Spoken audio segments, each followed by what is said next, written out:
네, 안녕하십니까. 저는 티코에서 그 솔루션 컨설턴트를 담당하고 있는 이호성이라고 합니다. 자, 지금부터는 티코 데이터 버추얼라이제이션의 웹 유저 인터페이스에 대해서 아주 간략한 데모를 보여드리도록 하겠습니다.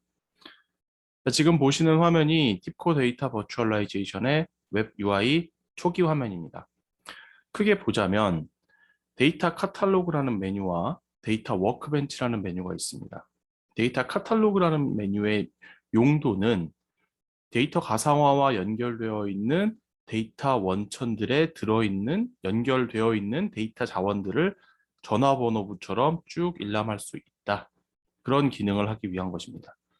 Browse the Catalog라는 데이터 카탈로그라는 버튼을 눌러보면 지금 나한테 연결되어 있는 데이터 스토어가 무엇이 있으며 그 데이터 스토어 내에는 어떤 데이터들이 있고 또 여기에는 어떤 데이터들이 있다는 것을 한눈에 확인해 보실 수가 있고요. 만약에 내가 여기서 특정한 이 명칭으로 데이터셋을 검색을 하고자 한다면 이런 식으로 검색 메뉴를 활용해서 어느 데이터 소스에 어디에 가면은 커스터머라는 이름의 컬럼이나 아니면 데이터 내용이 들어있다라는 것을 쉽게 검색하실 수도 있습니다.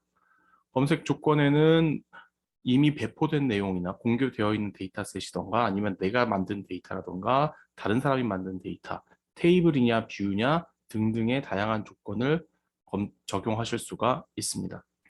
자, 이런 식으로 전사 데이터 자원에 대한 내용을 한 번씩 활용을 해보실 수가 있고요. 보시면은 이 데이터 DS 인벤토리라는 데이터 스토어에는 이 데이터 스토어가 어떤 성격을 가지고 있고 언제 만들어졌고 언제 업데이트가 됐으며 그 데이터셋에 대한 간략한 어노테이션이 추가가 되어 있는 걸 보실 수가 있고요. 이런 어노테이션은 실제로 각각의 테이블 레벨에도 전부 다 설정이 가능합니다. 물론 여기에는 지금 설정이 되어 있지 않아서 이런 식으로 보이지만 실제로는 그 어노테이션을 추가하시는 대로 바로바로 카탈로그에서 확인하실 수가 있습니다. 그래서 그 데이터셋이 어떤 컬럼을 가지고 있고 프리뷰를 보면 이런 내용들이 들어있다는 내용을 쉽게 확인하실 수가 있는 겁니다. 자, 이런 용도로 활용할 수 있는 게 데이터 카탈로그고요. 이 웹 UI는 데이터 버추얼라이제이션이라는 제품과 함께 저희가 기본으로 제공되는 것이기 때문에 이 화면이 이제 고객이나 실제 현업분들이 쓰시기에 적합하지 않다고 하신다면은 이 화면을 구성하기 위해 만들어져 있는 API들을 활용해서 여러분들이 원하시는 커스터마이즈드 된 데이터 카탈로그를 구현하는 것도 맨땅에서 하는 것보다 훨씬 쉽다라고 말씀드릴 수 있을 것 같아요. 자, 그럼 이렇게 데이터 카탈로그라는 메뉴를 통해서 지금 데이터가 어떤 데이터들이 있다는 것을 확인한 후에는 궁극적으로 내가 보통 사용자들이 하고 싶어 하는 것은 내가 원하는 데이터셋을 만드는 겁니다. 즉, 여기 등록되어 있는 이 데이터들을 원재료로 삼아서 내가 원하는 데이터셋을 만드는 거죠. 나무들을 가지고 의자들을 만들듯이. 자, 그 의자를 만드는 과정을 어디서 하느냐? 바로 이 데이터 워크벤치라는 메뉴에서 수행을 하시는 겁니다. 데이터 워크벤치에서는 어떤 원료로 주어진 데이터셋들을 어떻게 조합, 정제, 변환해서 내가 원하는 데이터셋으로 만들 것이냐는 일종의 흐름, 즉 플로우를 설계하시는 화면이라고 보시면 됩니다. 그럼 일단 먼저 사전에 만들어 놓은 플로우를 한번 보죠. 만들어 놓은 플로우를 보시면 이 흐름을 보면 아주 간략하게 한눈에 이해를 할 수가 있습니다. 즉, 원료로 주어진 원천 데이터 테이블 두 개를 등록을 하고 이 중에 한 테이블은 일부 컬럼을 제외를 시킨 겁니다. 포함할 컬럼을 따로 선정을 해 놓은 거고요. 그 다음에 이 두 테이블을 다시 한번 조인을 하게 되는 거죠. 자, 조인을 눌러보면 레프트 조인을 할 거냐, 유니언식으로 풀 조인을 할 거냐, 이너 조인만 할 거냐, 라이트 아우터로 할 거냐 이런 성격을 하시고 조인 키는 뭘로 잡을 거다라는 것을 여기서 설정을 하실 수가 있는 겁니다. 자, 이런 식으로 전부 다 작업이 완료돼서 보이시는 이 데이터셋이 내가 최종적으로 원하는 데이터다라고 한다면 이 데이터셋을 최종적으로 배포를 하는 겁니다.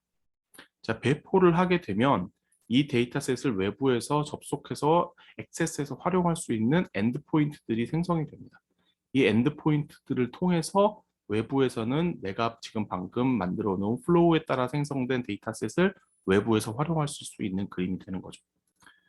실제로 데이터 워크벤치에서 새로운 뉴 플로우를 만들어 보면 여기 각각의 윗단에 보시면은 하나하나의 액티비티들이 등록되어 있는 게 보이실 겁니다. 자, 이 액티비티들은 TDB에서 기본적으로 주어지는 개발 환경인 스튜디오에 비해서는 매우 간소화되어 있어요. 즉, 데이터 워크벤치라는 메뉴는 웹 UI에 워크벤치라는 메뉴는 고급 사용자를 위한 메뉴라기보다는 비즈니스 유저 혹은 그 테크니컬하지 않은 그런 사용자들을 위해서 우리가 간략하게 원하는 데이터셋을 만들 수 있는 그런 기능을 한다고 보시면 되겠습니다.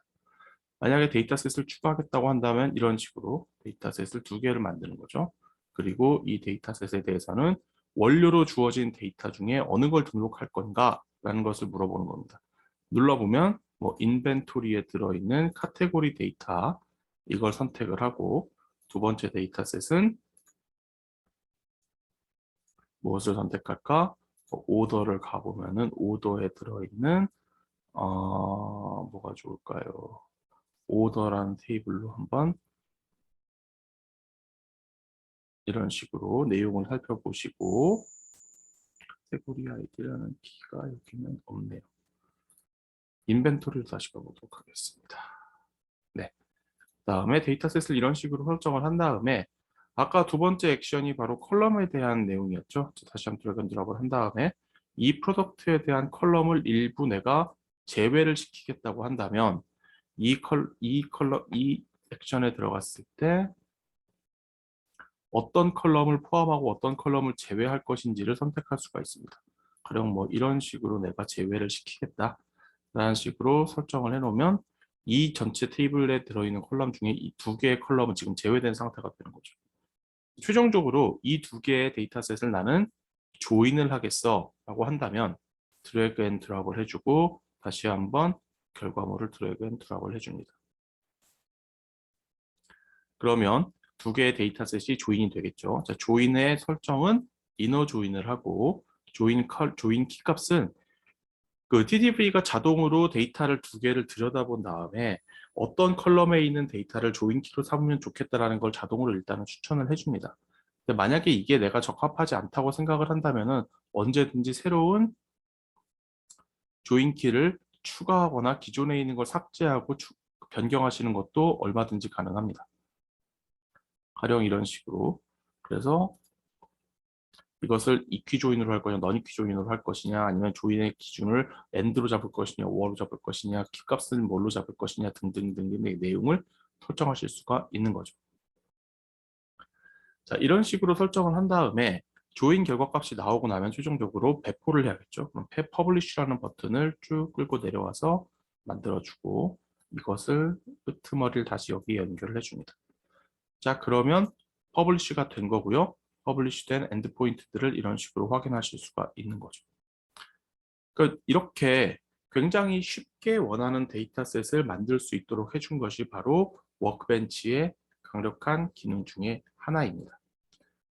다시 한번 말씀드리지만 데이터 워크벤치는 테크니컬한 그 숙련도가 낮은 사용자들, 그러니까 SQL을 아주 능숙하게 사용하지 못하는 사용자들을 위해서 원하는 데이터셋을 쉽고 빠르게 만들어 줄 수 있도록 설계되었기 때문에 그 데이터 가상화의 스튜디오 전문 개발 툴에서보다는 기능이 아무래도 제약이 됩니다. 내가 훨씬 더 여기서 더 고급 사용자 기능을 사용하고 싶다면은 그 TDB 스튜디오를 가서 작업을 하셔야 되는 거고요. 사실 약간의 러닝 커브가 더 있긴 하지만 TDB 스튜디오도 일반적인 현업 사용자들이 셀프 서비스로 원하는 데이터셋을 만들기에는 사실 어려운 툴은 아닙니다. 하지만 그것보다 더 난이도를 낮추고 싶다고 한다면은 웹 UI의 데이터 워크벤치 기능을 활용하시면 되겠습니다. 네, 이상입니다. 혹시 더 궁금하신 점이 있으면 언제든지 문의 주십시오. 감사합니다.